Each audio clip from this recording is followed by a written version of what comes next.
Welcome बच्चों, welcome to defence अड्डा। Defence अड्डा में आप सभी का स्वागत है और मैं Amit Singh, faculty of science, आप सभी के सामने फिर से हाजिर हूँ आपके रेगुलर साइंस सेशन के लिए। Ved Prakash, good afternoon. आ गया हूँ मैं, टेंशन ना ले, मैं आ गया हूँ। तो जैसे कि आप स्क्रीन पे देख सकते हो, टीम अड्डा 24/7 आप सभी के लिए इस लॉकडाउन में आपकी तैयारी नहीं रुके, इसलिए रोज़ाना ऑफर देते हुए इस बार 30% की भारी छूट, आप देख सकते हो 30% ऑफ मिल रहा है आपको अपने महापैक्स, live classes, test series, e books, video courses पे। और बेटा इस लाजवाब ऑफर को लेने के लिए आपको कोड यूज़ करना है सक्सेस, और विजिट करिए adda247.com जो कि हमारी ऑफिशियल वेबसाइट है। एंड जो भी आपके महापैक्स हैं, लाइव क्लासेस हैं, टेस्ट सीरीज हैं, ई बुक्स है, वीडियो कोर्सेज पे उस पर भारी डिस्काउंट पाइए। और हाँ, अगर आपने adda247 की ऐप डाउनलोड नहीं की है तो ऐप डाउनलोड पे 5% एक्स्ट्रा डिस्काउंट के साथ ये हो जाती है 35% की। तो एज यू नो कि हम डिस्कशन कर रहे थे किसका, ईयर का। ईयर बोले तो हमारे कानों का। तो कानों के बारे में मैंने बाकायदा अच्छे तरीके से आपको बता रखा है। तो आज सबसे पहले मैं क्या करूँगा, आपको ईयर के बारे में जो डायग्रामेटिक अप्रोच है, जो कि मैंने कहा था कि कल मैं आपको डायग्राम के माध्यम से समझाऊंगा। मैं आपको ईयर के 3 पार्ट बताया था, एक्सटर्नल ईयर, मिडिल ईयर और इंटरनल ईयर। एक्सटर्नल ईयर के 2 पार्ट के बारे में मैंने बात बता दी थी, जिसे हम एक्सटर्नल पिना और ईयर कनाल कहते हैं। उसके बाद मैंने बताया था एक्सटर्नल पिना और ईयर कनाल के बीच कॉन्की होता है, और ईयर कनाल के दूसरे एंड में, मतलब ईयर कनाल और मिडिल ईयर के बीच में होता है हमारा टिम्पैनिक मेम्ब्रेन, जिसे हम ईयर ड्रम कहते हैं। तो बेटा आइए एक बार देख लेते हैं डायग्रामेटिकली हमारा ईयर कैसा दिखता है। ठीक है, तो सारे बच्चे एकदम तैयार हो। यार बहुत कम कमेंट्स आ रहे, क्या बात है? जुड़ चुके होगे नहीं सारे बच्चे? Ved Prakash, Sharma, Srinath, Pappu Sharma, good afternoon. तो पप्पू जी जुड़ चुके हैं, ये हमारे पुराने करेवल के स्टूडेंट हैं। आज उन्हें पता चला कि मैं अड्डा पे पढ़ा रहा हूँ। तो पप्पू शर्मा जी का स्वागत करें सभी। तो पप्पू जी, जैसे कि मैंने बता रखा था आपको कि आपको रेगुलर लाइव क्लासेस मिल जाएंगी सुबह 9 बजे एसएससी अड्डा पे, और 1 बजे आपको मिल जाएगी डिफेंस अड्डा पे, जहाँ पे आपके साइंस के डिस्कशंस होती रहती है। साथ ही साथ साइंस स्पेशल बैचेस वगैरह की भी सारी इन्फॉर्मेशन आपको दी जाएंगी आस्ते अभी। लेकिन फ़िलहाल अभी स्टार्ट करते हैं, जो हम डिस्कशंस को लेके आगे बढ़ रहे थे उसको स्टार्ट करते हैं ना। तजिंदर, स्वीटी, सभी का स्वागत है। ठीक है, दिव्या धूरिया जी, गुड आफ्टरनून। ओके, तो चलिए स्टार्ट करते हैं अपने सेशन को। तो जोश हाई है ना? एक बार हाई जोश तो दिखाओ, ऐसा लग रहा है सहम गए हो। 3 मई तक लॉकडाउन एक्सटेंड क्या हो गया, सारे लोग सहम गए हैं। सर अब तो 3 मई तक घर में ही रहना है। बेटा घर में रहना है, तैयारी थोड़ी रुकी हुई है। ऐसा थोड़ी है कि मैं आपके साथ नहीं जुड़ रहा हूँ। 3 मई तक मोदी जी ने कहा, हमारे लिए ही कहा ना, देशवासियों के लिए ही कहा ना, तो हम आपके साथ जुड़े कि नहीं जुड़े? ठीक, आधे 1-2 घंटे बाद देखिए हम आपके सामने। क्लियर है? सौरभ, कूल मॉन्ग, जय हिंद। दिव्या दूरिया जी, कोई नहीं, 3 बजे वाली सेशन मैंने अपनी हटवा ली है। अब मेरी जो सेशन है रोज़ाना यूट्यूब पे 9 बजे, और 9 बजे एसएससी ट्यूब पे, और 1 बजे डिफेंस पे आ रही है। ठीक है, 3 बजे वाली सेशन मैंने अपनी हटा ली है। ओके, चलिए रेडी हैं? चलिए, तो बच्चे जो नए हैं ना, जो आज पहली बार इस सेशन को देख रहे हैं, जैसे पप्पू जी हैं, तो वो क्या करेंगे, कल जो मैंने ईयर की सेशन से ली हैं, कल एक बार जाके वीडियो सेक्शन में देख लेना है ना। तो स्टार्ट करते हैं। ओके, चलिए, यही देखना भी था कि जोश आपका हाई है कि नहीं। लेट्स सी, हमें डिस्कशन करना था अपने ईयर का। ईयर बोले तो कान, है ना? इसे हम किस नाम से जानते हैं? स्टैटो अकाउस्टिक ऑर्गन या फोनो रिसेप्टर के नाम से भी जानते हैं। इसके बारे में कल बता चुका हूँ। आज डायरेक्टली डायग्राम के माध्यम से समझते हैं कि भैया हमारे कान जो है दिखते कैसे हैं। ध्यान से देखिएगा और समझिएगा, और बेटा मज़ा आए ना, तभी मज़ा आए तो लाइक और शेयर करने में नहीं रुकना है। चलिए अपने कान को देखते हैं, देखिएगा।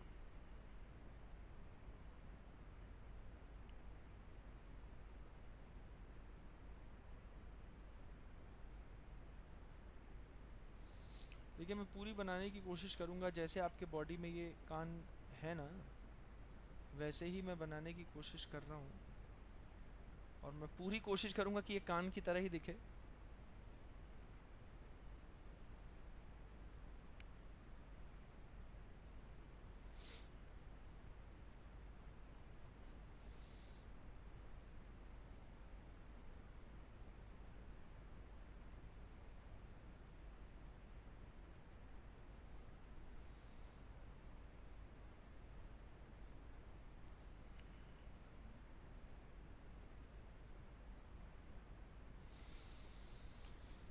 ओके,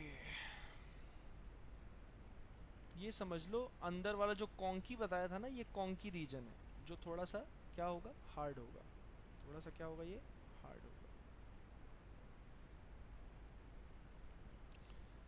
ये वाला जो पोर्शन है वो अब अंदर की तरफ ईयर कनाल बनाता हुआ अंदर जाएगा। ओके ठीक है बेटा, अभी जो कमेंट्स कर रहे हैं मैं उनकी कमेंट्स अभी नहीं पढ़ पा रहा हूँ क्योंकि थोड़ा अभी डायग्राम बना रहा हूँ, है ना, तो ध्यान से देखें एक बार कि मैं कैसे बना रहा हूँ। देखिए ये अंदर ईयर कनाल जाते जाते क्या हो रही है, थोड़ी सी पतली हो रही है और फिर थोड़ी सी फैल रही है, क्योंकि आगे क्या मिलेगा हमें, टिम्पैनिक मेम्ब्रेन मिलेगा। तो यहाँ पे आपको मिलेगा आपका ईयर ड्रम, ये मिलेगा आपको ईयर ड्रम जो कि खींची हुई होगी, ठीक है ना। इसको मैं बनाऊंगा ढंग से, पहले यहाँ ध्यान से देख लें एक बार।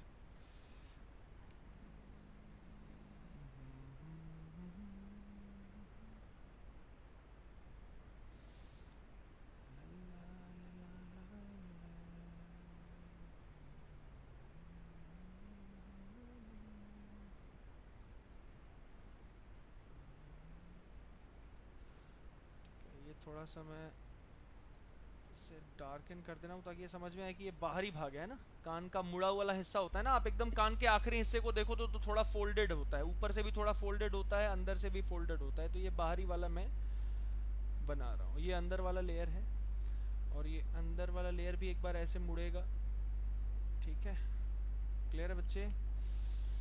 और थोड़ा स्मूदर टच दे देते हैं ताकि आपको समझ में आए।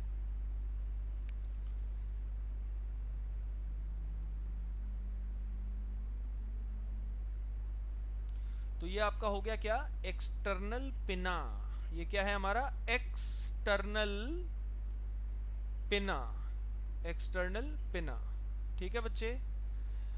इसको थोड़ा मैं डार्क करना चाहता हूँ, चलिए आपके ईयर कनाल का एंट्री है, इसे हम क्या कहते हैं, कॉन्की, CHONCHAE, जो हार्ड पोर्शन होता है। और ये जो है हमारा क्या है, ये नीचे वाला क्या है हमारा, ईयर कनाल है, ईयर कनाल। और ईयर कनाल का मैंने एक और नाम बताया था, जल्दी से बताएंगे, ईयर कनाल का मैंने दूसरा नाम क्या बताया था, जल्दी से बताइए। ईयर कनाल का मैंने एक दूसरा नाम बताया था, क्या बताया था, जल्दी से कोई बता पाएगा। एक्सटर्नल ऑडिटरी मीएटस, अगर आपने ध्यान दिया होगा तो उसका नाम मैंने बताया था एक्सटर्नल ऑडिटरी मीएटस। ये आपके कान का झिल्ली है, टिम्पैनिक मेम्ब्रेन है, ठीक है ना, जो खिंचा हुआ पतला है, जो साउंड वेव्स को रिसीव करता है, ठीक है। आकाश सिंह हेलो नमस्कार, ऐसे परेशान ना किया कीजिए आकाश जी, आपको दिख रहा है एक बढ़िया सा सेशन चलता है, एवरीडे आप आते हो, नमस्कार है, आप वेलकम है आपका, ठीक है। एक बार हेलो लिख दो, मैं आपके मैसेजेस देख लूंगा, ठीक है बच्चे। आगे देखिए, मोहित मलिक गुड इवनिंग। सौरभ जी इससे ज्यादा साउंड यार नहीं बोल पाऊंगा यार, फिर भी मैं कह रहा हूं आप सभी से एक बार रिप्लाई करना यार कि आवाज सही आ रही है, आवाज सही आ रही है। अभिषेक झा, कुमार अभी, आकाश सिंह, सौरभ, मोहित, वानी, आकाश, और कौन कौन है लाइव, अभिषेक झा, वानी, निशु धतेरवाल। बेटा एकदम रोजाना क्लास होती है, एकदम टेंशन लेने की जरूरत नहीं है। 1 बजे डिफेंस पे और 9 बजे एसएससी अड्डा पे, Monday to Saturday. Kshitij Gurung good afternoon, Kumar Abhi, Shama, Abhishek Jha, Tejinder, Abhishek Kumar, Pappu ji, Sweety जी, कूलमोंग, सौरभ जी, दिव्या धूरिया, श्रीनाथ महातो, वेद प्रकाश, शमा यादव, ठीक है। चलिए सभी को नमस्कार है, तो स्टार्ट करते हैं। योगेश जोशी बढ़िया, ओके ठीक है, बढ़िया आ रही है। Good afternoon Preeti Yadav, sound is good now, okay चलिए। हाँ अब देखिए थोड़ा डिस्कशन करते हैं यार, बातों में रह जाएंगे तो फिर पढ़ाई क्या होगी, थोड़ा सा डिस्कशन कर लेते हैं क्या क्या करना है। देखो कॉन्की को ना मैं थोड़ा दूसरे तरफ लेबल करता हूँ क्योंकि ऊपर मुझे वो बोन वगैरह बनाना है, तो मैं इस कॉन्की को ना थोड़ा दूसरे तरफ मैं लेबल करता हूँ, मैं इस तरफ इसको लेबल किए लेता हूँ। ये हमारा हो गया कॉन्की, ये हमारा हो गया CHONCHAE कॉन्की। और बेटा एक्सटर्नल पिना और ईयर कनाल, ये दोनों मिलके हमारे क्या बनते हैं, एक्सटर्नल ईयर, ठीक है ना। थोड़े से इंक को मैं चेंज कर लेता हूं। अब देखिए, मैंने बताया था कि हमारा जो कान है ठीक हमारे आंखों के पीछे लोकेटेड है। तो अगर आंखों के पीछे लोकेटेड है मतलब कहीं ना कहीं हमारा खोपड़े का हड्डी भी हमारे कानों से या हमारे इस फेशियल बोन से कुछ ना कुछ तो जुड़ा होगा। तो जी हाँ, खोपड़े की एक हड्डी जुड़ी हुई है। वो कौन सी हड्डी है, जरा ध्यान से देखिए। ये हड्डी कुछ इस तरीके से आती है और ऐसे जुड़ी हुई है। कैसे जुड़ी हुई है देखते जाइए।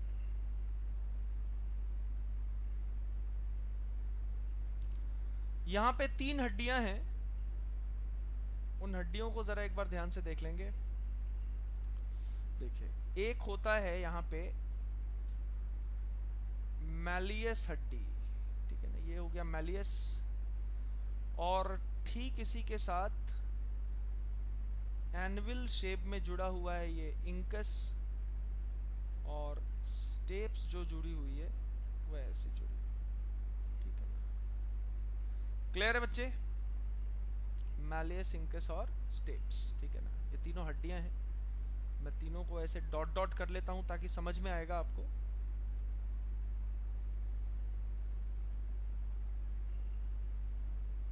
मैलियस, इंकस, स्टेप्स, ये हमारे ठीक टिम्पैनिक मेम्ब्रेन के आसपास होता है, ठीक है। और जो मैं हड्डी बना रहा था दैट इज खोपड़े की हड्डी, टेम्पोरल बोन, वो खोपड़े की हड्डी जो है ये है, और जो नीचे ऐसे उतरती है, देखिए ध्यान से, और ये उतर के ऐसे जुड़ी हुई होती है।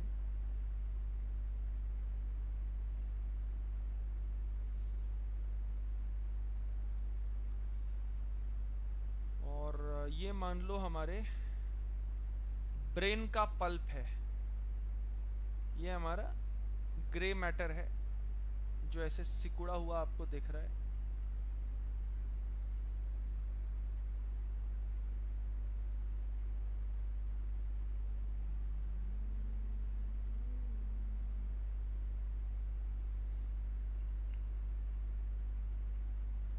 ये ऊपर ब्रेन के ऐसे फोल्डिंग्स आपको दिख रहे हैं, ठीक है, ध्यान से देखिए।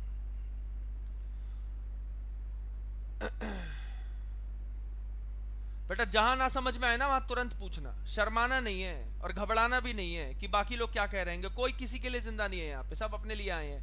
ये हमने नहीं, ये डार्विन भाई साहब ने कहा था और सर ग्रेगोर जोहानन मेंडल भाई साहब ने भी कहा था। ये है कॉकलिया। कौन सा लिया, कॉकलिया। और इसी कॉकलिया से जुड़ा हुआ है एक ओवल विंडो, और ये होता है हमारा कॉकलियर नर्व, COCHLEAR। अब ये मत कहना सर कॉकलिया क्या है, बेटा एक एक पार्ट जो लेवल कर रहा हूं ना सबको समझाऊंगा, इसलिए टेंशन लेने की एकदम भी जरूरत नहीं है। कान कैसे है, कौन से पार्ट का क्या फंक्शन है, ये सबसे पहले समझना बहुत जरूरी है, वरना बाद में अगर ना समझ में आए तो फिर दिक्कत होने लगती है और सवाल फिर नहीं बनते। ये हो गई हमारी टिम्पैनिक नहीं, टिम्पैनिक मेम्ब्रेन होती है, TYMPANIC,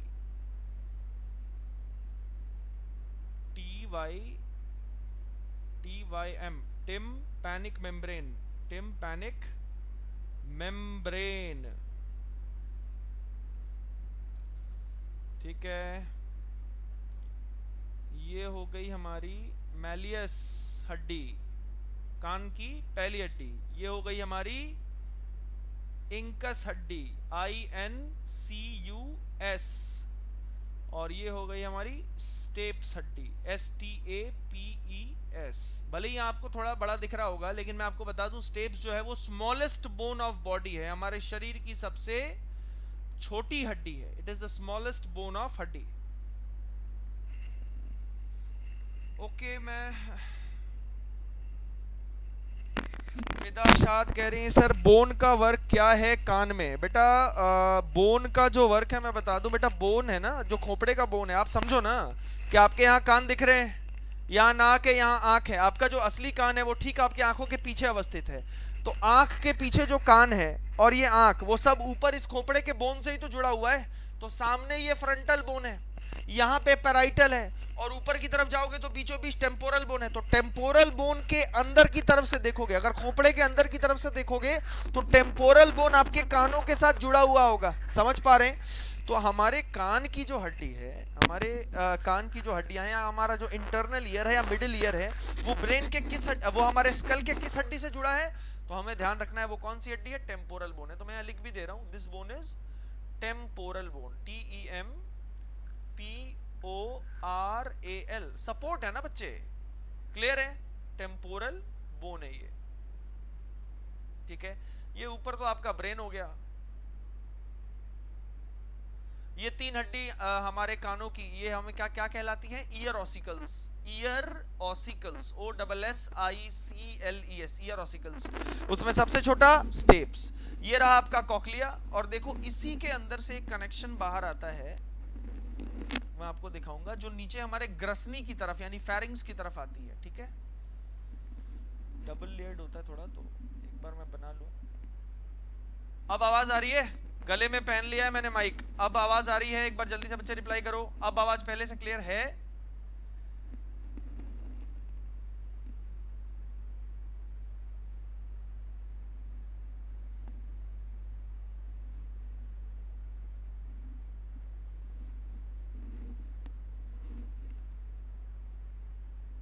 ठीक है, आप देख पा रहे हो पूरा यहाँ पे मैंने क्रॉस सेक्शन बना दिया है, ठीक है ना। तो इसे थोड़ा मैं स्ट्राइप कर लूंगा ताकि आपको समझ में आए कि ये अलग ट्यूब है। ये कहाँ आ रहा है? हमारे गले वाले रीजन में, इसीलिए कान में भी दवाई डालते हो तो आपके मुख में आता है, हाँ या ना? तो ये कॉक्लियर नर्व है, इसे हम कहते हैं कॉक्लिया। और ये क्या है भाई? ये क्या है? ये कौन सी ट्यूब है? तो बेटा इस ट्यूब का नाम है Eustachian tube, EUSTACHIAN, Eustachian tube. नहीं बेटा, स्टेप्स कॉक्लिया को होल्ड नहीं करता है, वो बस बगल में है, ठीक है ना, वो कोई होल्ड नहीं करता। कॉक्लिया ठीक उसके पीछे है। टिम्पैनिक मेम्ब्रेन के आसपास हमारे कान की हड्डियां हैं, और पीछे की तरफ ऊपर की तरफ कॉक्लिया है, और कॉक्लिया से जुड़ी हुई है कॉक्लियर नर्व। ये मैं थोड़ा दूसरे रंग से बना दूं तो शायद ज्यादा बेहतर होगा। ये जो होगा ना, ये नर्व है, ये तो नर्व है, ठीक है ना, ये कॉक्लियर नर्व है।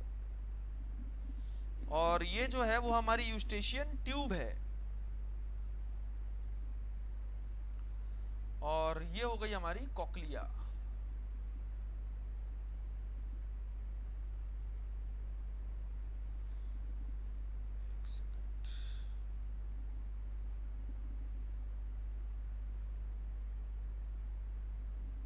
ये हमारी कॉक्लिया। क्लियर है बच्चे डायग्राम? अब कौन से मिडिल ईयर में है, कौन से इनर ईयर में है, मैं आपको बता दूं, ठीक है। क्लियर है? पहले ईयर के सारे डायग्राम्स आपको क्लियर है, हाँ या ना? कौन कहां लोकेटेड है ये बताइए। एक्सटर्नल पिना ईयर कनाल आपको दिख रहा है, एक्सटर्नल पिना और ईयर कनाल। जिसमें मैं 1 लिखूंगा, याद रखना वो एक्सटर्नल ईयर का पार्ट है। जिसमें मैं 2 लिखूंगा, याद रखना वो किसका पार्ट है? मिडिल ईयर का। जिसमें मैं 3 लिखूंगा वो किसका पार्ट है? इनर ईयर का यानी इंटरनल ईयर का। तो ये ईयर कनाल और एक्सटर्नल पिना क्या है? External ear. क्लियर है बच्चे? जवाब नहीं आ रही बताइएगा।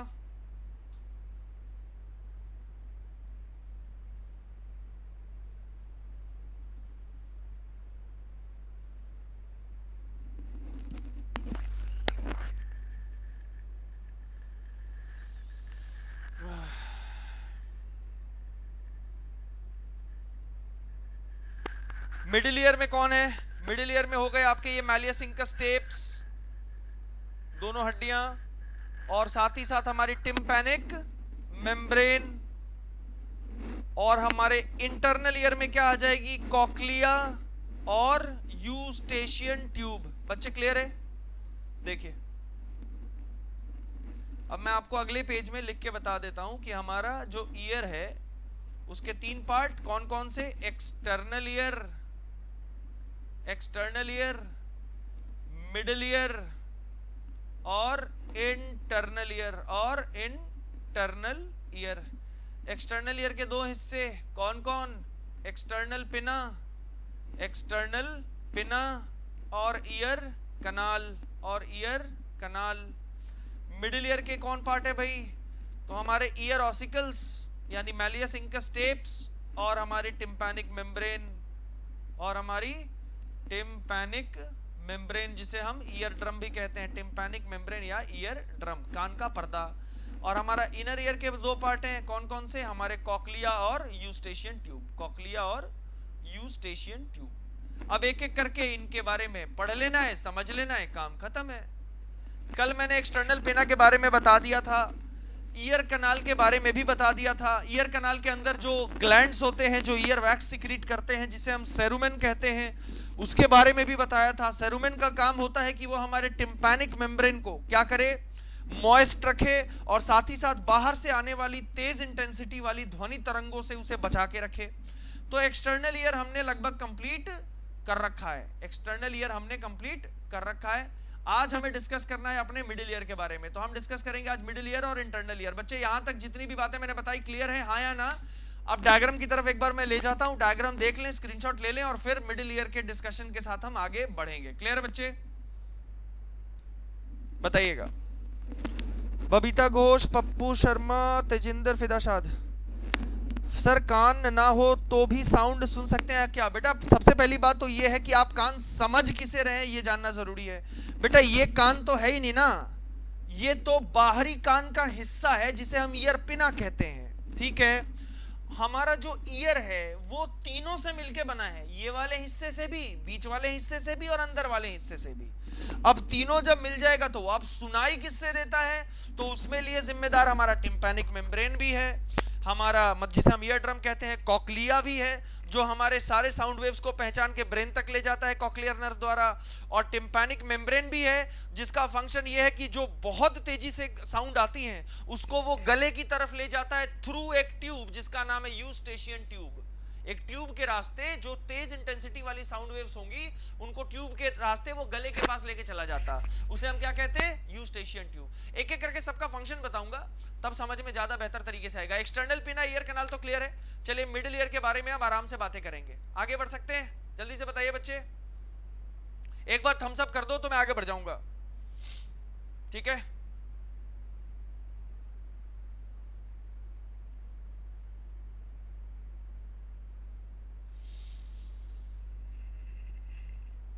जल्दी से अपना थम्स अप कर दो बच्चे।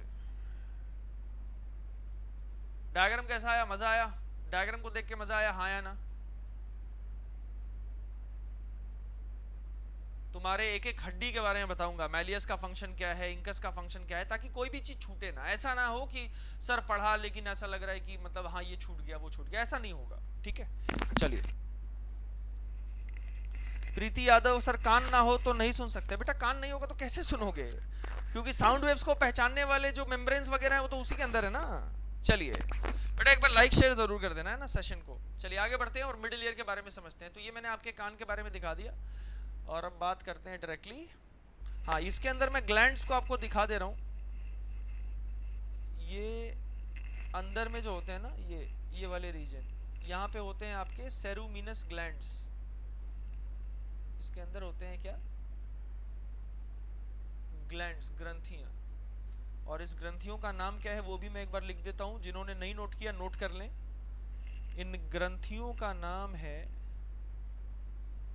सेरू CEO।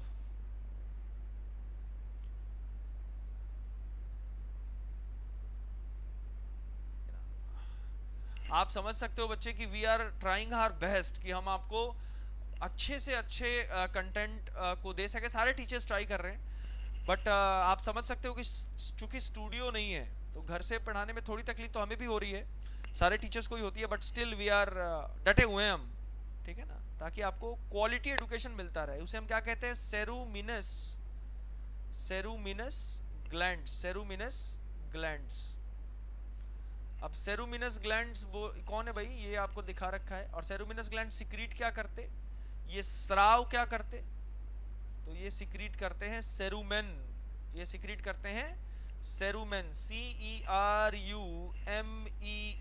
और इसी सेरुमेन को आप किस नाम से जानते हो? ईयर वैक्स के नाम से जानते हो, कान का मैला। क्लियर है? चलिए अब मिडिल ईयर की तरफ चलते हैं। चलो बच्चे रेडी हो जाओ अब मिडिल ईयर के बारे में जानने के लिए डिटेल में, ठीक है ना। आप थोड़े कमेंट की तरफ कम देखूंगा क्योंकि कंटेंट बताऊंगा मैं।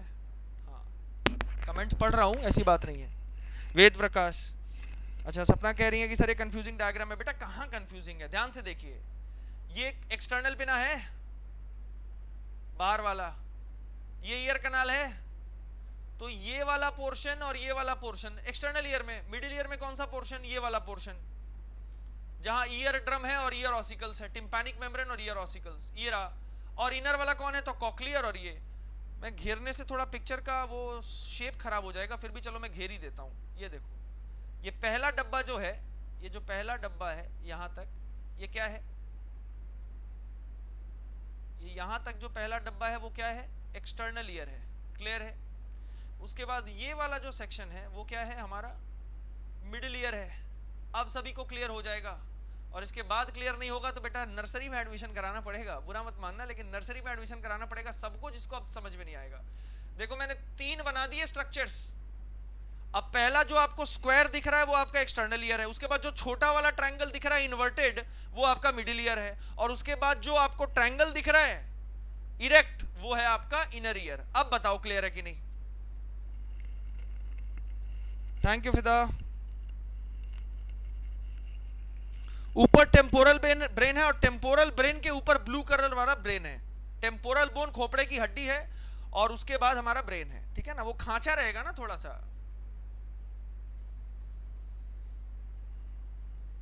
क्लियर है। जल्दी बताओ जल्दी बताओ, थम्स अप रेज करो। अब क्लियर है कौन सा एक्सटर्नल, कौन सा मिडिल और कौन सा इंटरनल। अब क्लियर है। चलिए अब मिडिल ईयर के बारे में पढ़ते हैं। देखिए मिडिल ईयर के सबसे पहले पार्ट्स, ठीक है ना। सब मिडिल ईयर के सबसे पहले मैं बता दूं कि middle ear is located with in, middle ear में क्या होता है पार्ट्स के बारे में बात करते हैं। तो सबसे पहले बात करेंगे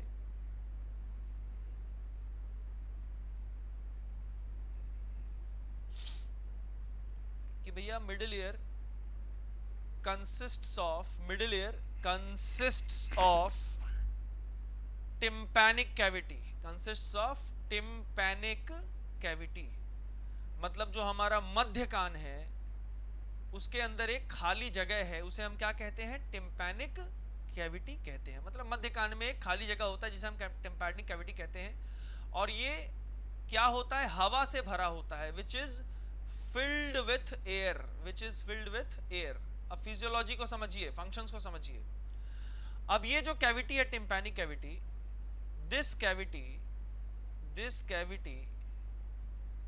is covered by a flask like bone. अब जिसको ऊपर में जो हड्डी है वो नहीं समझ में आ रही थी ना, उसको मैं बता रहा हूं। फ्लास्क मतलब होता है, जैसे समझ लो शीशे के बोतल में, इत्र के बोतल में, या फिर जो हमारे वो नेल पॉलिश रिमूवर वाले जो आते हैं थिनर, उसके ऊपर देखना ऐसे कैप या कॉर्क टाइप लगाया होता है ना। तो उसे फंसाया हुआ होता है ना, उसे हम क्या कहते हैं, कॉर्क, फ्लास्क भी कह सकते हो। तो बोलता है ये जो कैविटी है वो ऊपर से कवर्ड है एक बोन से, ऐसा लगता है कि वो उसे कवर करके रखा है फ्लास्क की तरह, क्योंकि अंदर तो हवा भरा है।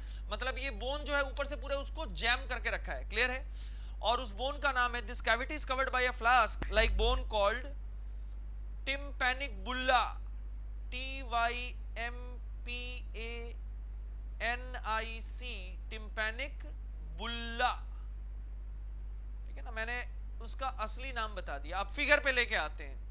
ये जो मैंने आपको बताया, ये जो मैंने आपको टेम्पोरल बोन बताया है बेटा, ये टेम्पोरल बोन पूरी तरीके से नहीं है, यही है टिम्पैनिक बुल्ला, जो कि एक पार्ट है किसका, टेम्पोरल बोन का। टिम्पैनिक बुल्ला यही था जो आपको रेड कलर का दिखाया है ना, टिम्पैनिक बुल्ला ऊपर से आके और मध्य बोन में आके ऐसे फ्लास्क की तरह जुड़ा हुआ है, ठीक है ना। इसका काम क्या है, फ्लास्क की तरह जुड़े रहना। और ये है क्या, पार्ट है टेम्पोरल बोन का, जिसे हम क्या किस नाम से जानते हैं, टिम्पैनिक बुल्ला के नाम से जानते हैं। ठीक है बच्चे, आगे देखिए, कॉल्ड टिम्पैनिक बुल्ला। और मैं लिख भी देता हूं, it is a part of temporal bone. Temporal bone. अब कहोगे कि सर थोड़ा दिक्कत हो रहा है याद करने में, थोड़े वर्ड्स हार्ड हैं। बेटा एकदम हार्ड नहीं है, बोलो कैसे। एक्सटर्नल ईयर के दो पार्ट, एक्सटर्नल ईयर के दो पार्ट, ईयर पिन्ना और ईयर कनाल। मिडिल ईयर में आपको ध्यान रखना है कि हमारे मध्य कान में एक खाली जगह है जिसका नाम है टिम्पैनिक कैविटी। उस टिम्पैनिक कैविटी के ऊपर एक हड्डी है जो उसे ब्लॉक करके रखा है और अंदर हवा भरा रहता है। वो हड्डी का नाम है टिम्पैनिक बुल्ला, सब टिम्पैनिक के नाम से, ठीक है ना। अब टिम्पैनिक बुल्ला क्या है, तो वो हमारे टेम्पोरल बोन का पार्ट है। और ये जो टिम्पैनिक कैविटी है, इसी के अंदर फिर हमें एक झिल्ली देखने को मिलेगी जिसे हम कहते हैं टिम्पैनिक मेम्ब्रेन, जिसे हम कान का पर्दा यानी ईयर ड्रम भी कहते हैं। क्लियर है बच्चे? देखिएगा अगला पॉइंट, अगला पॉइंट कि भैया middle ear cavity, middle ear cavity, ये जो मध्य का जो कैविटी है जिसे हम टिम्पैनिक कैविटी कह रहे हैं, middle ear cavity is connected to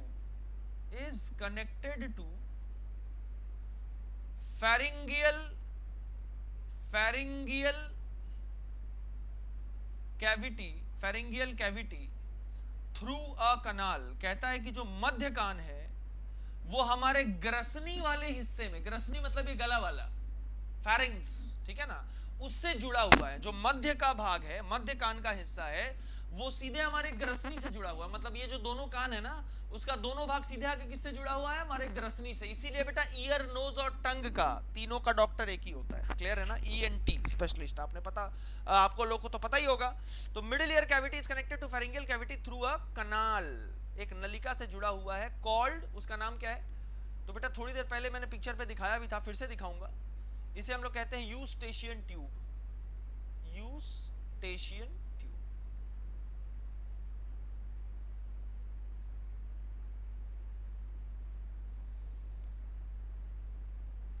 clear हो रहा बच्चे? अब देख लो फिर से डायग्राम पे, आप देख रहे हो ये जो यूस्टेशियन ट्यूब मैंने दिखाया है, यहाँ पे मैं ग्रीन से अंडरलाइन भी कर रहा हूँ। ये जो यूस्टेशियन ट्यूब दिखाया हुआ वो क्या है? गले वाला भाग है, फेरिंग्स वाले रीजन में है। और ये जो टिम्पैनिक मेम्ब्रेन आप देख रहे हो मिडिल में है, और ये सीधे जुड़ा हुआ है किससे? एक नलिका से जिसका नाम है यूस्टेशियन ट्यूब। क्लियर है बच्चे? आगे देखिएगा। अब इस ट्यूब का फायदा क्या है, मैं उसे ग्रीन में लिखता हूं। ड्यू टू दिस ट्यूब, इस नलिका की वजह से या ट्यूब के वजह से, due to this tube pressure यानी दबाव या दाब एट बोथ द एंड्स। कौन सा एंड भाई? एक बाहर की तरफ से और एक अंदर की तरफ से। Pressure at both the ends, pressure at both the ends, या फिर आप कह सकते हो साइड, क्योंकि बीचों बीच कौन है भाई? बीचों बीच तो हमारा कान का पर्दा है, और एक तरफ हमारे बाहर से रास्ता है और दूसरे तरफ सीधे जा रहा है हमारे गले के पास। तो बीचों बीच ये समझ लो एक दरवान की तरह खड़ा है, ठीक है ना? क्लियर है? तो due to this tube pressure at both the sides of कौन? Ear drum, pressure at both the sides of ear drum remains equal, वरना दबाव एक तरफ या दूसरे तरफ ज्यादा हो जाता।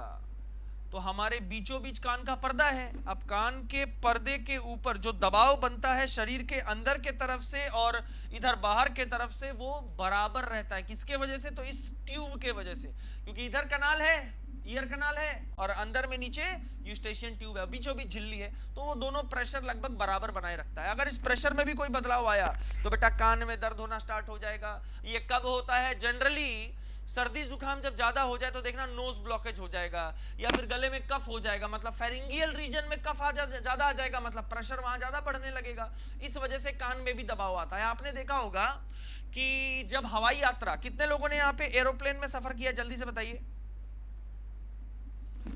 कितने लोग यहाँ फ्लाइट पे सफर किए हो? तो जो लोग फ्लाइट पे सफर किए होंगे, आपने देखा होगा कि फ्लाइट जैसे ही लैंड करती है, जब हाँ बेटा यूस्टेशियन ट्यूब दोनों तरफ होगी ना, दो होगी ही, दोनों तरफ कान है तो दोनों तरफ होगी ही।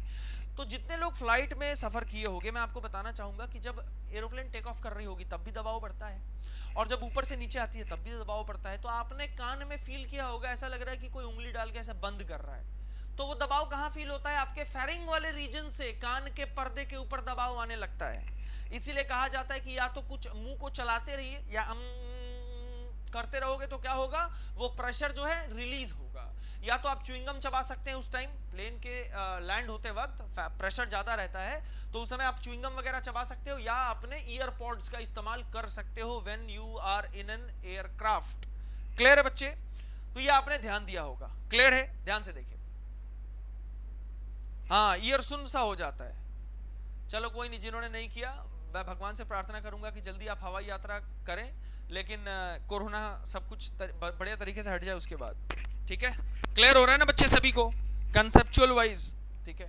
तो due to this tube pressure at both the sides of ear drum remains equal. बहुत ही इंपॉर्टेंट पॉइंट है। अगर आपको कह देगा कि ईयर ड्रम जो है, इसी चीज को कितने तरीके से तोड़ मरोड़ के पूछ सकता है कि हमारे कान का जो पर्दा है वो किस तरीके से सुरक्षित रहता है, तो आपको बताना पड़ेगा कि एक तरफ से जो ईयर कनाल है उसके अंदर एक प्रेशर बनता है बाहरी एटमॉस्फेयर के वजह से, और एक हमारा जो अंदर की तरफ जो गले वाला रीजन है जिसे हम फेरिंगियल कैविटी कहते हैं, वो एक ट्यूब से जुड़ा हुआ है जिसे हम कहते हैं यूस्टेशियन ट्यूब। तो यूस्टेशियन ट्यूब और ईयर कनाल दोनों ही अपने अंदर प्रेशर कुछ इस तरीके से मेंटेन किए रहते हैं ताकि दोनों तरफ से दबाव समान तरीके से कान के पर्दे पे यानी ईयर ड्रम पे पड़ता है, जिसके वजह से हमें सुनाई उनाई सब सही तरीके से देता है और साथ ही साथ किसी तरह का कोई पेन या दर्द हमें नहीं होता। क्लियर है बच्चे? आगे बढ़ते हैं। इस डक्ट की खासियत क्या है भाई, यूस्टेशियन डक्ट की? देखिएगा, दिस डक्ट, कौन सा डक्ट? यूस्टेशियन की बात हो रही है। This duct maintains sound equilibrium, ध्वनि की समस्थिति को बनाए रखती है। Sound equilibrium. Sir sound equilibrium का क्या मतलब है बेटा? बहुत अच्छे से समझ में आएगी, और मैं उस चीज के बारे में बताने वाला हूं जो आए दिन आप लोग किया करते थे बचपन में। जैसे समझ लो अभी भी समझ लो कि कोई गाना चल रहा है, ठीक है ना, या अगल बगल कुछ भी हो रहा है, तो आप क्या करो, इन दोनों उंगलियों से अगर अपने कान के छिद्रों को बंद करो, खोलो, बंद करो, खोलो, बंद करो, खोलो, बंद करो, खोलो, तो देखो थोड़ा साउंड के इंटेंसिटी में आपको थोड़ा फ्लक्चुएशन दिखेगा।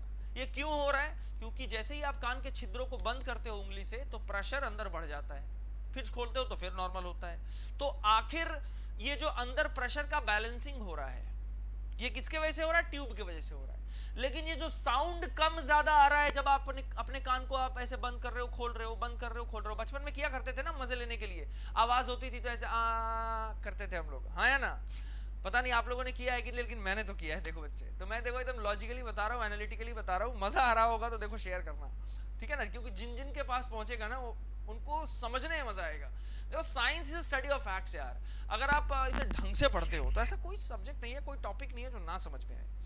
तो मेरा सवाल ये था कि एक तरफ ईयर कनाल है, एक तरफ यूस्टेशियन ट्यूब है, तो कौन सा ट्यूब साउंड के इक्विलिब्रियम को बनाए रखता है? मतलब साउंड कभी ज्यादा हो रहा है, कम हो रहा है, तो उसको बैलेंस कौन कर रहा है नॉर्मल कंडीशन में? तो बेटा ईयर कनाल नहीं, यूस्टेशियन जो ट्यूब है ना, जो गले वाले रीजन से जुड़ा हुआ है, वो इस ध्वनि की समस्थिति को बरकरार रखता है। तो ध्यान दीजिएगा, sound equilibrium is maintained by हमारा यूस्टेशियन ट्यूब। बहुत ही इंपॉर्टेंट है। क्लियर है?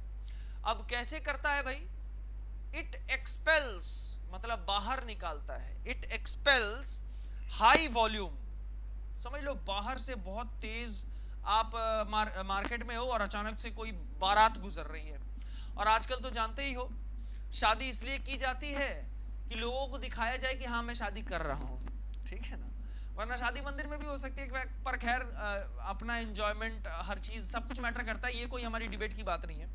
लेकिन मान लो कंडीशन ऐसा है कि जब आप रास्ते से गुजर रहे हो और बगल से बारात जा रही है, और आजकल हाई डीजे वॉल्यूम्स वाले जो चलते हैं, एम्पलीफायर्स बूम बूम बूम ऐसे आवाज करता है, तो आपने देखा होगा कि आपका पूरा कान ही नहीं, पूरा बॉडी ऐसा लगता है वाइब्रेट कर रहा है। तो जब बहुत तेज आवाज आपके कानों के बगल से होके गुजरती है, आपके ईयर कनाल में एंट्री करती है, तो ये यूस्टेशियन ट्यूब क्या करता है उस वक्त, ताकि आपके कान के पर्दे पे ज्यादा असर ना पड़े, जरा ध्यान से देखिए। तो it expels high volume sounds, it expels high volume sounds through mouth, through mouth. समझ लो कान से जो वॉल्यूम आया वो टिम्पैनिक मेम्ब्रेन को पार करते हुए उधर कॉक्लिया के तरफ नहीं जाएगा, क्योंकि कॉक्लिया के तरफ जाएगा तो जो साउंड के पहचानने वाले जो सेंटर्स हैं ब्रेन में, वही बेकार हो जाएंगे। समझ में आ रहा है? कभी कभी देखना साउंड से इरिटेशन भी होता है, यार ये क्या है, यार ये क्या कर रहे हो, यार ऐसे करते हो ना, क्यों? वो जो साउंड होता है वो हमारे कॉक्लियर नर्व के थ्रू ब्रेन के पास जब जाता है तो ब्रेन कहता है यार ये इरिटेटिंग है। समझ रहे हो? समझ लो अजीबो करीब कोई किसी किसी तरह के साउंड से हमें प्रॉब्लम होती है और कोई कोई साउंड हमें अच्छा लगता है। तो जो साउंड अच्छा लग रहा है मतलब कॉक्लियर नर्व आराम से उस साउंड वेव्स को लेके पहुंचा रहा है हमारे सीएनएस के पास। लेकिन जब हाई इंटेंसिटी साउंड होती है, बहुत तेज वॉल्यूम में साउंड बज रही है, तो वो साउंड वेव्स टिम्पैनिक मेम्ब्रेन को पार करती है, लेकिन 80 to 90% ऑफ जो साउंड है वो सीधे यूस्टेशियन ट्यूब के द्वारा माउथ के रास्ते बाहर निकाल दिया जाता है, ताकि हमारे जो साउंड सेंटर्स हैं या हमारे जो कॉक्लिया है उसके ऊपर कोई खासे असर ना पड़े, वरना सुनने वाला सारा हिसाब किताब ही झोल हो जाएगा। क्लियर है? तो it expels high volume sounds through mouth. क्यों? To avoid damage of ear drum,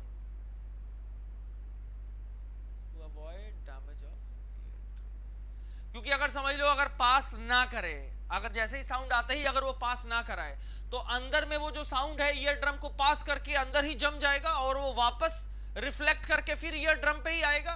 तो ये नहीं होना चाहिए। साउंड अगर जैसे ही आया तो पर्दे को पास करते हुए दूसरे तरफ से निकाल दिया गया। किसके थ्रू? यूस्टेशियन ट्यूब के थ्रू। अगर ऐसा नहीं होता तो जो साउंड वेव की इंटेंसिटी आती हाई वॉल्यूम से वो अंदर टकरा के और वापस से उसके ऊपर पड़ती, जिसकी वजह से पर्दे फटने के चांसेस ज्यादा हो सकते हैं, उसमें छेद होने के चांसेस ज्यादा हो सकते हैं। बेटा अभी तक जितनी बातें समझाई एक बार क्लियर है कि नहीं, जल्दी से बता दो। और कौन से बच्चे को नहीं समझ में आया वो भी बता दो।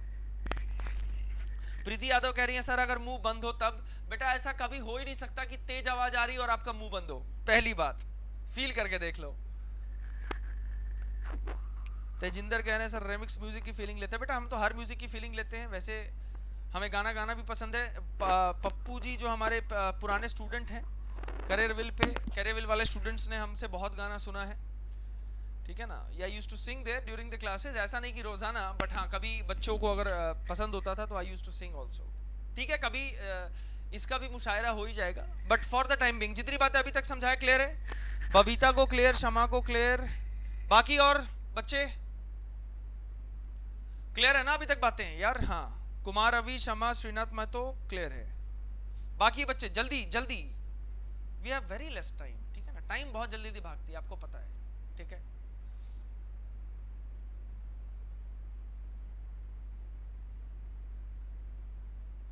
चलो अब अपने बात करेंगे ईयर ऑसिकल्स के बारे में, यानी कान की हड्डियों के बारे में।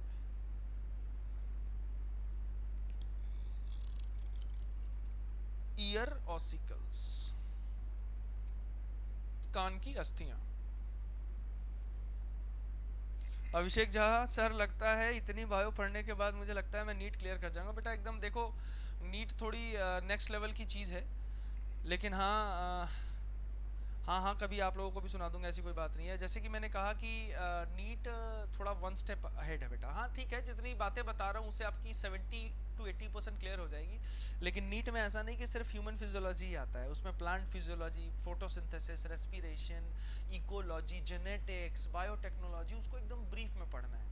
तो आराम से अगर करोगे तो बेटा कोई भी चीज़ आसान है, ठीक है ना। डॉक्टर बनना, और आज तो हमारे देश में डॉक्टरों की ज़रूरत भी है। तो मैं तो ये कहूँगा कि जितने बच्चे प्रिपेयर कर रहे हैं ना, अपने आप को अच्छे से प्रिपेयर करो और अपने देश को सशक्त बनाओ, ठीक है ना। क्योंकि देखो देश तभी मजबूत बनेगा जब आप मजबूत बनोगे। और कौन नहीं चाहता कि यार खुद कोई मजबूत बने, सभी चाहते हो। तुम भी चाहते हो कि तुम भी पैसा कमाओ, तुम भी अच्छी गाड़ियों में घूमो, तुम्हारी भी इज्जत हो सोसाइटी में। तो बेटा इट नीड्स समथिंग, और वो है थोड़ा सा हार्ड वर्क और थोड़ा सा स्मार्ट वर्क। तो वो हो ही रहा है। हम अभी स्मार्ट वर्क अपने तरफ से कर रहे हैं और आप हार्ड वर्क भी कर रहे हैं उसे सुनने और समझने का। बस आप जुड़े रहो, एवरीथिंग विल बी फाइन, ठीक है। तो पहली जो ईयर ऑसिकल्स है उसके बारे में बात करते हैं। सबसे पहला है मैलियस। सबसे पहली हड्डी जो है उसका नाम है मैलियस, ठीक है ना। कहां है ये located? It is situated towards outer ear. बाहर वाला जो कान का हिस्सा है ना उसके तरफ लोकेटेड है। It is situated towards outer ear. दूसरी बात, it is the largest of 3 bones, तीनों हड्डियों में से सबसे बड़ा है. It is the largest of all 3 bones. It is the largest of all 3 bones. इसका अगर शेप का बात करें तो ये हथौड़े की तरह दिखता है. It is hammer shaped. हथौड़े की तरह दिखता है. It is hammer shaped. थोड़ा अगर देखो ना तो ये कुछ ऐसा दिखता है. देखो ध्यान से, थोड़ा सा ऐसे फूला हुआ रहता है तो ऐसा लगता है हथौड़ा टाइप है. ठीक है ना. It is like this. Malleus ऐसा होता है. ठीक है, हैमर शेप्ड. और मैलियस जो है दूसरी हड्डी इंकस से जुड़ा होता है. Malleus and incus are joint together.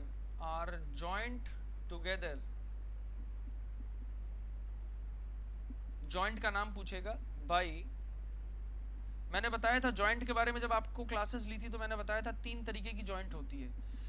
सब जो ना हिले उसे हम कहते थे फाइब्रस जॉइंट या इमूवेबल जॉइंट. जो हल्की हिले उसे हम कार्टिलेजिनस जॉइंट कहते थे या स्लाइटली मूवेबल. और क्या कहते हैं, अभिषेक झा जी, तेजिंदर जी सर जो इंडस्ट्री वर्कर होते हैं वो तो बहुत हाई डीपी साउंड सुनते हैं तो उनको कोई असर नहीं होता. बेटा सबको ऐसा असर होता है, ऐसा नहीं है कि वो उनको असर नहीं होता. आप देख लो कि हर एक चीज़ का पॉजिटिव साइड है तो नेगेटिव साइड भी है. जैसे कोल माइन में काम करने वाले जो बंदे हैं उनका जो स्पर्म का क्वालिटी और क्वांटिटी है वो बेकार हो जाता है. ठीक है ना, जिस due to exposure of high temperature. साथ ही साथ जो एस्बेस्टॉस, जो मतलब एस्बेस्टॉस और ये ग्रेनाइट वाले फैक्ट्री में काम करते हैं तो उनको इतना ज़्यादा ये ऑक्यूपेशनल रेस्पिरेटरी डिसऑर्डर हो जाता है. सिलिकोसिस, एस्बेस्टोसिस, जहाँ ग्लास इंडस्ट्रीज है, एस्बेस्टॉस इंडस्ट्रीज है, तो हर जगह जो भी काम कर रहा है उसका कोई ना कोई पॉजिटिव और नेगेटिव इफेक्ट तो है. अब समझ लो जो एकदम माइन्यूट काम कर रहे हैं, एकदम माइन्यूट मतलब छोटे छोटे चीज़ों पे काम कर रहे हैं, ज्वेलरी वगैरह, तो उनके आंख भी खराब होते हैं. ठीक है ना. जो हमेशा किसी डिजिटल काम करते हैं तो long exposure to this also create some impacts on our retina, cornea, तो उसके वजह से भी हैम्पर होता ही है. आज मुझे भी चश्मा लगा है तो इसका मतलब कभी ना कभी हमने भी अपने आंखों पे दबाव दिया होगा जिसकी वजह से ऐसा हुआ है. तो everything has got a positive and negative side. सवाल ये है कि आप प्रिवेंट कैसे करते हो. ठीक है ना.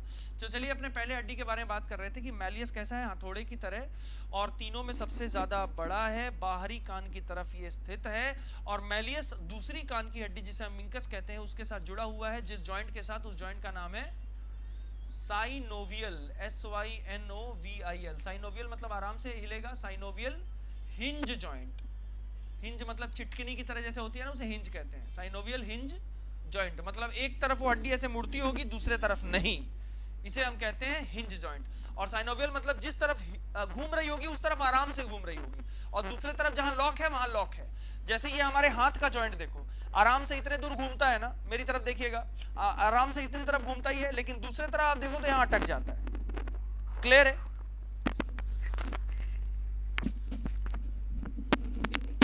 चलिए आगे बात करते हैं. सौरभ कह रहे हैं सर हम इवनिंग को ऑनलाइन. बेटा आप जब पढ़ रहे हो लैपी से या फोन पे तो try to reduce the brightness. उतना देखो जिससे कि क्लैरिटी दिखे. दिखना चाहिए, ऐसा नहीं कि दिख ही नहीं रहा और आंख पे दबाव डाले जा रहे हो, और ऐसा भी नहीं कि पूरा ब्राइट करके देख रहे हो. ऑप्टिमाइजेशन सबको पता है. ठीक है ना. अगर आप भी जब खाना खाने जाते हो तो समझ लो घर में आपका मनपसंद कोई खाना बन गया, तो इसका मतलब ये थोड़ी है कि जितना बना सब अकेले खा जाओगे. मन तो करता है कि सब खा जाए, लेकिन पेट का अपना एक स्टोरेज एरिया है, तो आप खाते जाते हो, खाते जाते हो, खाते जाते हो, खाते जाते हो, उसके बाद कभी इतना खा लेते हो कि यहाँ तक खा लेते हो, फिर ऐसा लगता है कि वॉमिट हो जाएगा. तो ऐसा तो नहीं था कि आपको पता नहीं था, पता तो था ही. शरीर बताते रहती है, सिग्नल देते रहती है, लेकिन आपकी चाह इतनी ज्यादा थी, डिजायर इतना ज्यादा था कि खाए गए. तो ऑप्टिमाइजेशन सबको पता है. जैसे खाने के वक्त समझ सकते हो कि एक रोटी कम खाने से क्या होगा और एक रोटी ज्यादा खाने से क्या होगा, वैसे ही पढ़ते वक्त भी ब्राइटनेस कितना रखना है, साउंड की इंटेंसिटी कितनी रखनी है, सबको पता है. क्लियर है बच्चे. चलिए मैलियस क्लियर है. आगे बढ़ते हैं अपने इंकस की तरफ. दूसरी हड्डी जिसका नाम है इंकस. देखो एकदम आराम से मैं ईयर को भी समझा रहा हूँ, आई को भी मैंने एक हफ्ते में समझाया था, अब ईयर को भी मेरे को समझाने में 3 सेशंस लगेंगे. 2 सेशंस हो गए, कल आखिरी सेशन होगा. ठीक है ना. इंकस हड्डी कह रही है कैसी है भाई, तो it is anvil shaped. It is anvil shaped. अब एनविल शेप्ड कैसा होता है सर, देख लो सर. एनविल शेप्ड कैसा होता है, एनविल शेप्ड का मतलब होता है कुछ ऐसा. एनविल शेप्ड, ठीक है ना, ये होती है हमारी एनविल शेप्ड। और इसी में जो हथौड़ा है वो ऐसे जुड़ा होता है और ऐसे ऐसे गिरता रहता है। क्लियर है? हथौड़ा मतलब मैलियस, असली वाला हथौड़ा नहीं, ठीक है ना। तो इट इज एनविल शेप्ड। साथ ही साथ इट्स आउटर ब्रॉडर पार्ट, जो बाहरी वाला आप देख रहे हो जो फैला वाला हिस्सा है, it's outer broader part, it's outer broader part is connected, its outer broader part, it's connected by malleus and inner thin part। तो मतलब ये वाला हिस्सा किससे जुड़ा हुआ है? ये वाला हिस्सा जुड़ा हुआ है मैलियस से, जो हथौड़े की आकार के था। और जो अंदर वाला जो हिस्सा है वो किससे जुड़ा हुआ है? वो जुड़ा हुआ है हमारे स्टेप्स से। क्लियर है? तो its outer border part is connected by malleus and inner part is connected by stapes। Steps सबसे छोटी हड्डी, कान की तीसरी हड्डी। क्लियर है बच्चे? चलिए, अब पूछेगा कि भैया इंकस स्टेप से कैसे जुड़ा है? तो incus is joined by steps. Incus जो है स्टेप से जुड़ा हुआ है। कैसे? तो incus is joined by steps by ball and socket joint। ball and socket joint by ball and socket joint। ball and socket joint कहाँ होता है बॉडी में? जल्दी बताइए, 2 एग्जाम्पल चाहिए कम से कम। बॉल एंड सॉकेट जॉइंट के, चलो 2 छोड़ो, एक ही एग्जाम्पल दे दो। बॉल एंड सॉकेट जॉइंट के एग्जाम्पल बताओ बिना गूगल सर्च के। आप लोगों को पढ़ा रखा है मैंने जॉइंट, तो ईमानदारी दिखाना है, दिमाग पे जोर डालिए और जल्दी बताइए कि जैसे हम देख पा रहे हैं कि बीच वाली हड्डी और सबसे छोटी हड्डी स्टेप्स के बीच में जो जॉइंट है वो बॉल एंड सॉकेट है, वैसे ही हमारे कंकाल तंत्र में, बाकी हमारे पूरे कंकाल तंत्र में और बॉल एंड सॉकेट जॉइंट कहां देखने को मिलता है? जल्दी बताइए। आपको जब मैं स्केलेटल सिस्टम पढ़ाया है तो मैंने बताया है। अनिल बागेल आवाज आ रही है बेटा। वेद प्रकाश अपना कह रही हैं आप जो चाहो वो अचीव कर सकते हो। धन्यवाद धन्यवाद। आपके मुंह में घी शक्कर सरस्वती विष्णु सब।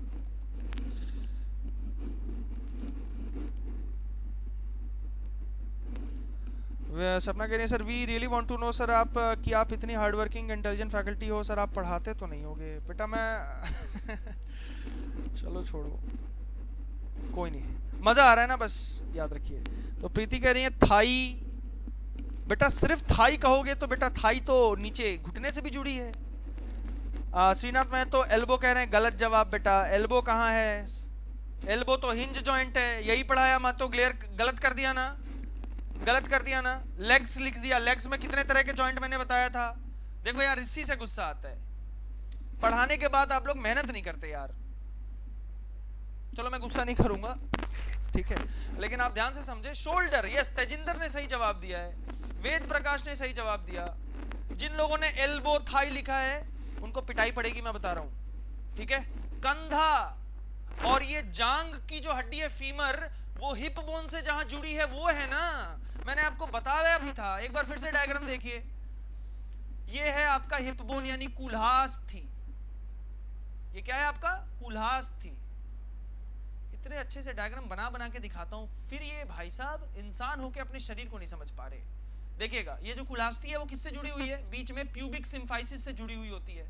अब ये बॉल की तरह दिख रही है हिप बोन, अब ये जो है फीमर से कुछ ऐसे जुड़ता है।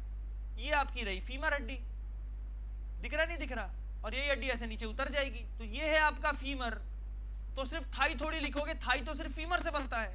और ये है आपका हिप बोन, और हिप बोन के बीच में फीमर बनाता है सॉकेट, और हिप बोन का ये जो है वो बनाता है बॉल, और ये बनाता है बॉल एंड सॉकेट, जिसके वजह से हम अपने पैर को हिला पाते हैं। यहां जैसे कंधे को देखोगे तो पीछे की तरफ स्कैप्यूला है, आगे की तरफ क्लेविकल है, और ये जो हड्डी हाथों की है वो है ह्यूमरस।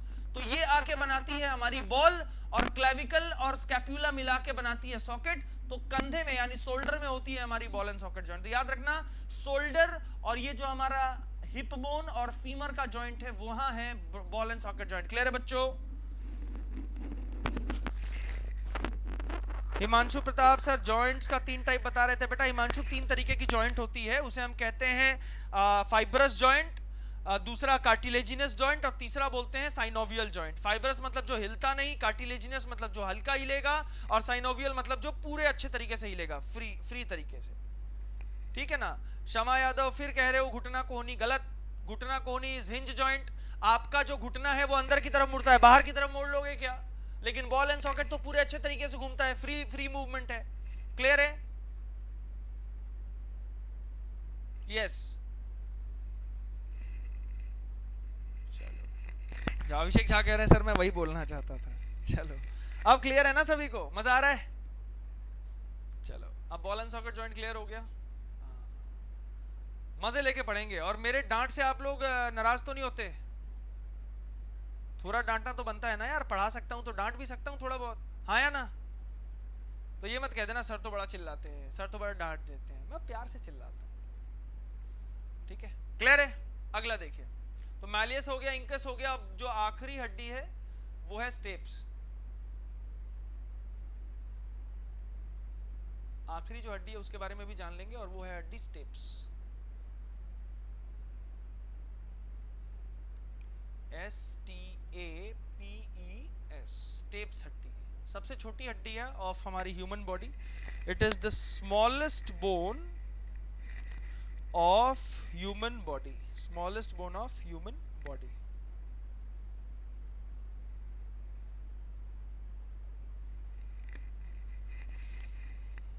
ठीक है, देखिएगा, it is stirrup shaped, it is stirrup shaped. Stirrup shape कैसा होता है भाई? तो आपने देखा होगा ये जब कारपेंटर्स वगैरह काम करते हैं तो लकड़ी के अंदर वो कील चुभाते हैं ना, तो कील चुभाने के बाद वापस उसको निकालना होता है, तो एक स्पेशल तरीके का औजार होता है जिसको वो लोग कील में लगा के और फिर उस कील को बाहर निकालते हैं। पता मुझे उम्मीद है मैं समझा पाया हूं। कील जो धंसी होती है फर्नीचर में, उस कील को बाहर निकालने के लिए जिस टूल का इस्तेमाल किया जाता है वो उसका जो शेप है उसे स्टीयरअप कहते हैं। मतलब पकड़ के पीछे की तरफ घुमाओ तो वो कील खींच के निकाल देगा, तो उसका शेप कुछ इस तरीके से होता है, ध्यान से देखिए। उम्मीद है आपको समझ में आएगी। ये कुछ इस तरीके से होता है। ये तो फेदर टाइप थोड़ा हो गया ज्यादा, वरना मैं आपको दिखाऊं ये कुछ ऐसा दिखेगा।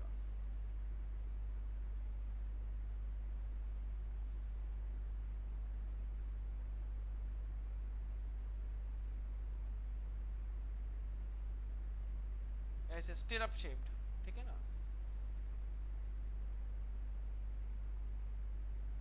इधर थोड़ा फ्रेश दिखेगा, दिस इज कॉल्ड स्टिरअप, पकड़ के खींचने वाला। तो ऐसा शेप होता है हमारे स्टेप्स का। क्लियर है?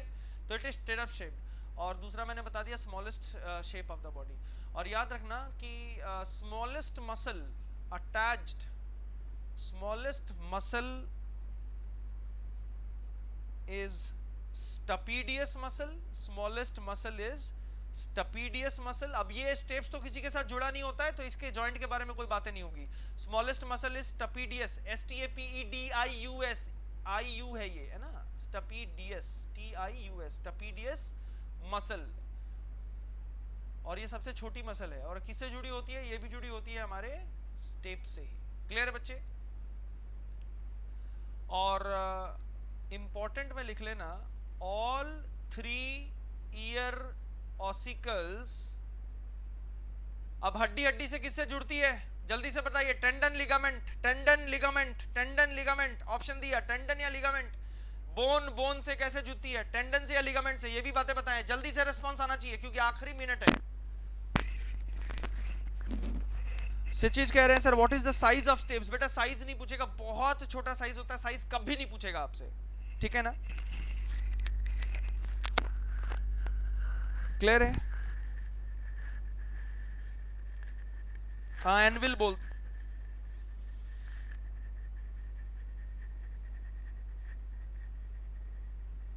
Ligament, yes. तो ऑल 3 ऑसिकल, ये all 3 ear ossicles are connected by ligaments, correct, are connected bye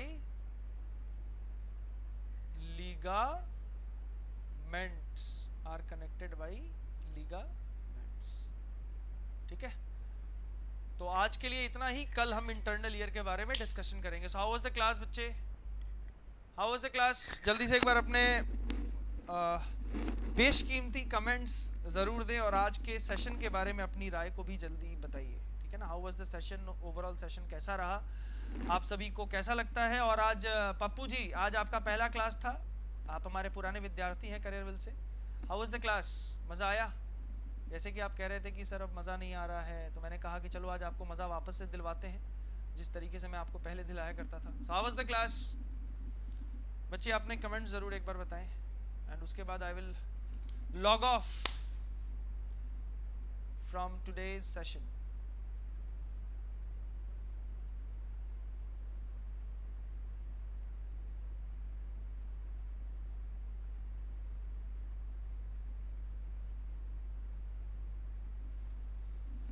Okay, awesome, top, awesome, nice session. Okay, thank you guys, thank you all. जय हिंद, जय भारत.